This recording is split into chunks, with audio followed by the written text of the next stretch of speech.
Pessoal, terceiro ano, como prometido, o vídeo que prometi a vocês, certo? Então vamos lá. A gente vai falar sobre cargas elétricas. A gente está no processo de eletrização, tá bom? Então vamos, vamos passando aqui rapidamente. Tá? Eu falei para vocês, falei o seguinte para vocês, que a massa do elétron, ele é muito pequena, realmente é, tá certo? Que a gente vê aqui, por exemplo, massa do elétron é igual a massa do próton dividida por 1.836 vezes, tá? Ou seja, é praticamente desprezível a massa do elétron em relação ao próton. É como você comparar um exemplo, um caminhão daqueles bem pesado com uma bolinha de papel. Praticamente isso, tá? Apesar que você, pela figura que você está vendo aí, você vê que a eletrosfera, onde subsistem os elétrons, ó, tá aqui a eletrosfera, ó, a região dela é muito grande. É quase que não tem lógica, né? Porque assim, na lógica, quanto mais espaço, mais massa tem, mas é o contrário, tá? Então o átomo praticamente, na sua grande maioria, ele é vazio, né? Cheio de espaço, que são a eletrosfera, onde ficam os elétrons. Então você vai ver, por exemplo, o núcleo aqui. O núcleo ele vai ter os prótons e os nêutrons. E ao redor temos a eletrosfera que tem os elétrons, né? Os elétrons aqui. Muito bem. Então, deixa eu conectar aqui um pouco o mouse, porque eu acho mais interessante fazer o zoom por aqui. Então, deixa eu colocar aqui. Né? Tem Benjamin Franklin e tal, eletromagnetismo. Aí teve a descoberta dos prótons, é um texto bem legal, noção de carga elétrica, né? Você sabe que tem lá os prótons no núcleo, junto com os nêutrons, e temos uma região chamada eletrosfera, onde tem os elétrons, já foi comentado isso em sala até. Aí a gente vai falar sobre as cargas, né? Carga positiva e carga negativa. Lembrando que a gente vai ter a carga elementar, que tem um valorzinho, tá bom? Que tem um experimento dos prótons, nêutrons e elétrons, no qual ele vai passar aqui por esse campo elétrico aqui, ó, esse ímã de região sul e norte, né? E você vai ver os prótons, eles vão ser desviados para cima, os elétrons para baixo, e os nêutrons vão seguir retos, né? Mas isso é outra história. Então, vamos aqui à unidade de carga elétrica. No sistema internacional, você sabe que a unidade de deslocamento é metro, a unidade de tempo é segundo. Então, no sistema internacional, SI, a unidade de carga elétrica vai ser chamada de Coulomb, em homenagem a Charles Auguste de Coulomb, tá certo? Esse cabo aqui, ó, calvo, né? Meio calvo ele, né? Mas beleza, tá certo? Então, ele era engenheiro, físico francês, elaborou a comissão de pesos e medidas. Tem um textinho aqui bem legal. Então, vai ser denominada a carga elétrica, ela vai ter esse valorzinho aqui, ó, tá? De 1,6 vezes 10 a menos 19 coulombs, tá? Lembrando que vai ser uma carga quantizada, ou seja, não vai ser múltiplo desse valor, tá certo? Vai ser múltiplo. Ou multiplicando por 2, por 3, 4, 5, dividindo por. Não vai ter algo menor que isso aqui, não, tá? Então, ó, a carga elétrica do próton foi convencionado que o próton seja positivo, então a carga elétrica do próton vai ser mais esse valor, e a carga do elétron vai ser menos esse próprio valor aqui, tá bom? Quando você soma dá zero. Até porque um objeto neutro vai ter número de carga positiva igual ao número de carga negativa. No caso, ele vai ficar neutro, ou seja, zero. Por quê? A única coisa que muda do próton para o elétron em relação à carga é o sinal dela, tá? E o nêutron, você sabe que ele tem a carga zero. Tudo bem, né? Então, eu falei para você que a gente costuma usar, vamos costumar usar agora os múltiplos do Coulomb, os múltiplos e submúltiplos. A gente vai ver agora nessa tabelinha, que eu vou lhe mostrar agora. Foi copiado em sala, tá aqui, ó. Os submúltiplos, no caso. O que é submúltiplo? É aquilo que é menor, né? É um múltiplo que é menor do que a unidade referida. Por exemplo, Coulomb. Vai ter aqui coisas menores que ele. Ó. Vai ter um milicoulomb, que vai ser o símbolo EM, esse Czão. O valor sempre, quando você vê, por exemplo, 3 milicoulomb. 3, aí você vai colocar 3 vezes 10 menos 3, ó. Um exemplo. Vai vir um microcoulomb, tá? Que vem essa letrinha grega aqui que é chamada de Mi, parece um U, tá bom? Vou até aumentar o zoom para você ver aí no seu telefone. Olha aí como é esse símbolo que vocês me perguntaram. Ó, esse símbolozinho aqui, ó, tá? Diminuir aqui um pouco. Beleza? A gente vai ter também o que ele desfocou. Desfocou aqui no vídeo, gente. Tô esperando ele voltar. Pronto, focou. Vai ter o nanocoulomb, NC, valor 10 a menos 9. Por exemplo, se aparecesse uma carga, não sei o que, 5 nanocoulomb, aí você vai dizer 5 vezes 10 a menos 9. Pronto. Tem o picocoulomb. O mais usado é o microcoulomb, tá? Mais usado de todos. 10 elevado a menos 6. Coulomb. Tá bom? Tá aqui os exemplos aqui, ó, PC e tal. Então, o mais usado é o microcoulomb, tá bom? Certo? E a definição de carga do Coulomb é a quantidade de carga elétrica que atravessa um segmento, uma secção transversal de um condutor percorrido por uma corrente contínua de intensidade igual a 1 ampere. Então, 1 ampere você vai ver lá na frente, tá? Então, não se ligue muito em Coulomb, não. Só lembre que é a unidade de medida do Sistema Internacional para carga elétrica, tá bom? Então, vamos lá. Abordagem dos quarks. Corpo eletricamente neutro e corpo eletrizado. Você vai ver um corpo neutro quando a quantidade de prótons for igual a de elétrons. Quando é que ele vai ser eletrizado positivamente? Quando o número de prótons for maior que o de elétrons. Vou até pôr para marcar aqui. E negativamente falando, ele vai ser quando? Quando o número de elétrons for maior que o número de prótons. Tá bom? Vamos ver aqui. Por exemplo, corpo eletricamente neutro. Para cada próton tem um elétron.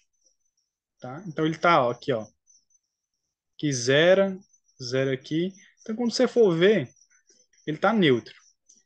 Ele estando neutro não significa que não tem carga lá, que não tem elétron, que não tem. Tem sim. O que é a definição? A definição de corpo eletricamente neutro é o número de prótons igual de elétrons. Tanto é que está escrito aqui, ó. Para cada próton existe um elétron. Corpo eletrizado positivamente. Há mais prótons que elétrons. Ó, tá sobrando prótons aqui, ó. Tá? Corpo eletrizado negativamente. Há mais elétrons do que prótons. Ó, ó, tem elétrons a mais aqui. Tá bom? Então acho que aí não tem dúvida não. Tá? O que quer dizer eletrizar um corpo? Vamos lá para a definição de eletrização. Podemos dizer que eletrizar corpo significa tornar diferentes suas quantidades de prótons e elétrons. No cotidiano, isso é feito por meio de fornecimento ou atração de elétrons, uma vez que alterações no núcleo só podem ser produzidas em equipamentos altamente sofisticados, que são os aceleradores de partículas. Então, gente, só há transferência de elétrons, tá? Então, não há transferência de prótons nem nêutrons. Então, o que passa sempre é os elétrons. Então, vamos lá. Quantização da carga elétrica. Sempre vai ser um múltiplo daquele valor lá que eu escrevi para vocês.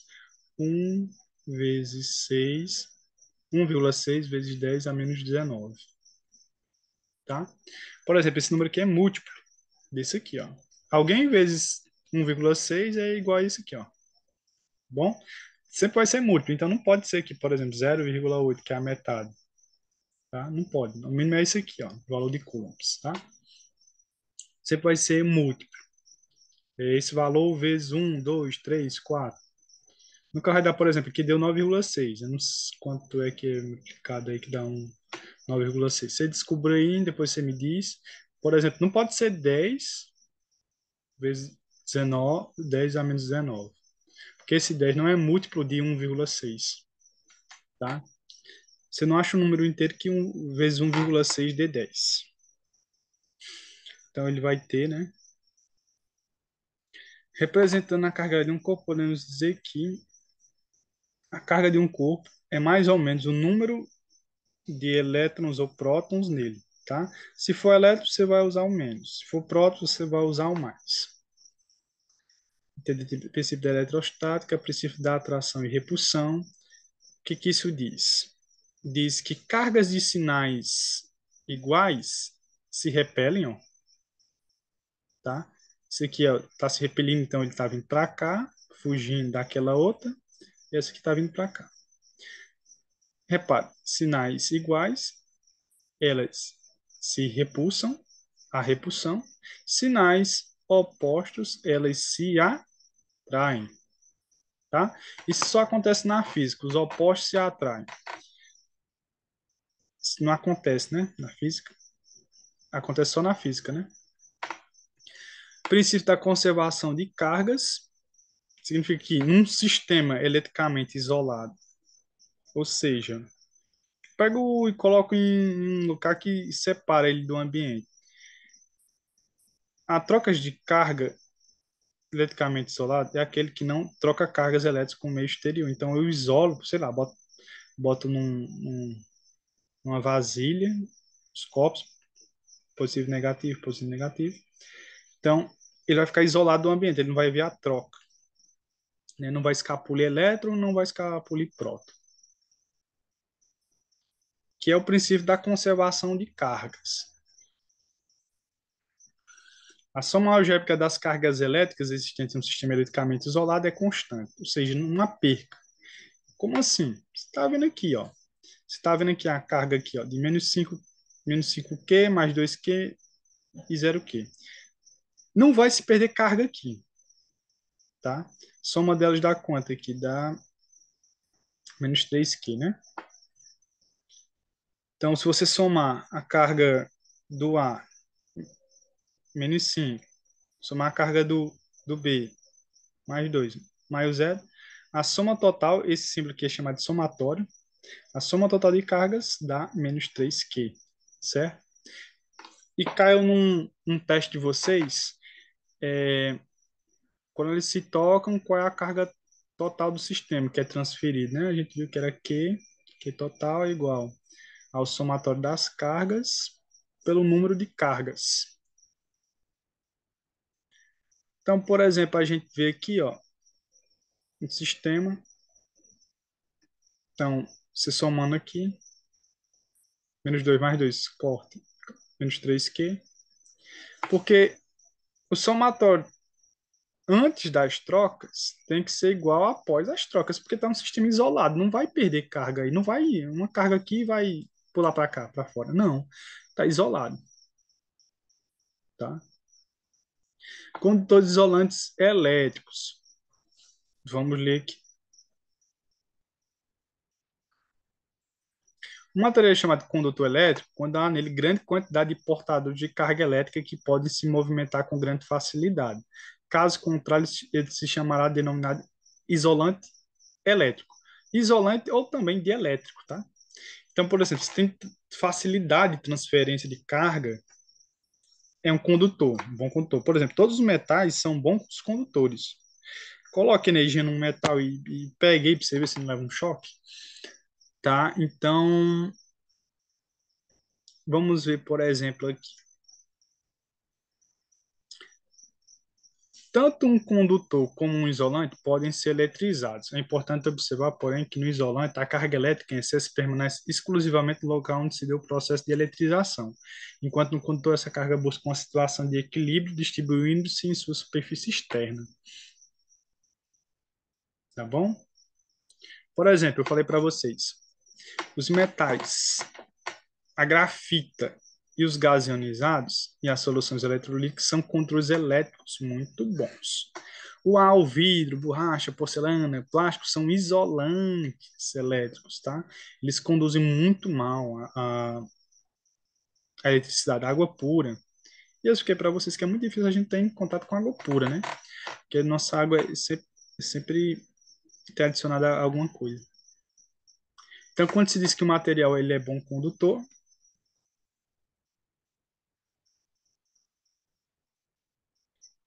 dá-se entender que ele é um bom condutor, tá bom? Então, vamos lá. Os isolantes podem se encontrar no estado sólido, líquido e gasoso. Então, a gente vai ter condutores de primeira, segunda e terceira espécie. Condutor de primeira espécie, os elétrons livres, né? Já falei para vocês. Fio de cobre, por exemplo. Então, como assim primeira, segunda e terceira espécie? A de primeira é aquela que mais conduz eletricidade. Os metais e a grafita. O de segunda espécie, íons positivos e íons negativos, tá? Por exemplo, uma solução eletrolítica aqui, NaCl aqui na água, tá?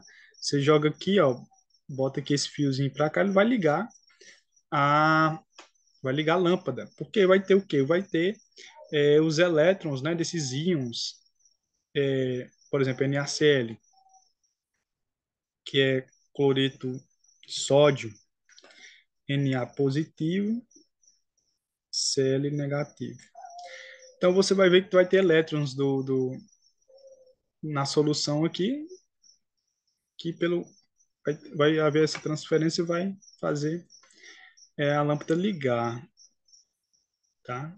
Por exemplo, essa solução eletrolítica, tá? De água com sal, cloreto de sódio, ácidos, bases e os sais em si.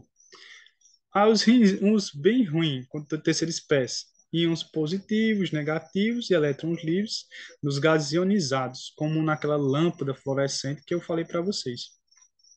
Por exemplo, essa lâmpada aqui, ó, tá? Nela tem um gás, né, que quando entra a corrente elétrica aqui, faz ligar o, a lâmpada. A tensão elétrica aplicada entre as extremidades da lâmpada fluorescente ioniza o gás existente em seu interior, tornando-o condutor. Vamos ver agora o processo de eletrização, né? O que é eletrização, gente? Eletrização é o fenômeno pelo qual um corpo neutro passa a ser eletrizado devido à alteração no número de seus elétrons, tá? Ou ele está recebendo elétron, ou ele está perdendo elétron, tá bom? Eletrização por atrito de diferentes materiais. Atrito é você esfregar um no outro, tá? Então vamos ver aqui. Se você esfregar um vidro, tanto o vidro como a seda está neutro. Se você esfregar, o, o, o vidro ele vai ceder elétrons para a seda.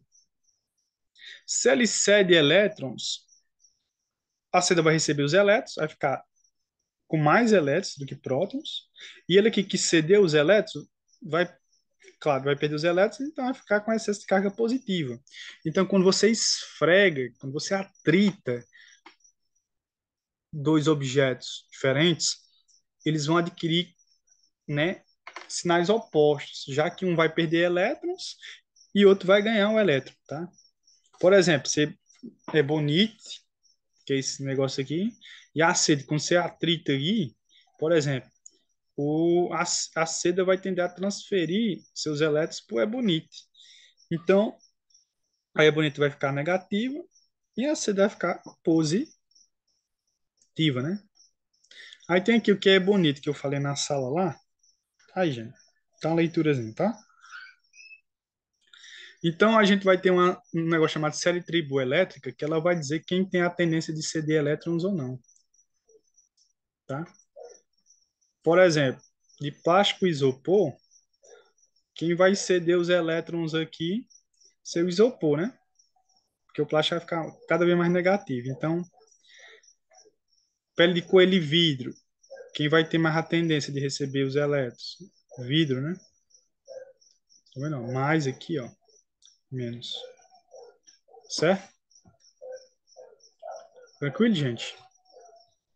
Então, por exemplo, quando você atrita no seu cabelo esse pente aqui, essa bolinha ela tá neutra, ela acaba sendo atraída, né? Porque ela vai ter carga, por exemplo, vamos dizer que esse pente está atritado pro seu cabelo, ficou negativo. E aqui é neutro, ela vai atrair os prótons que tá aqui, ó. Tem prótons aqui, apesar que é a mesma quantidade do número de elétrons, mas vai atrair, ó. Esse negativo vai atrair os prótons que tá aqui na bolinha.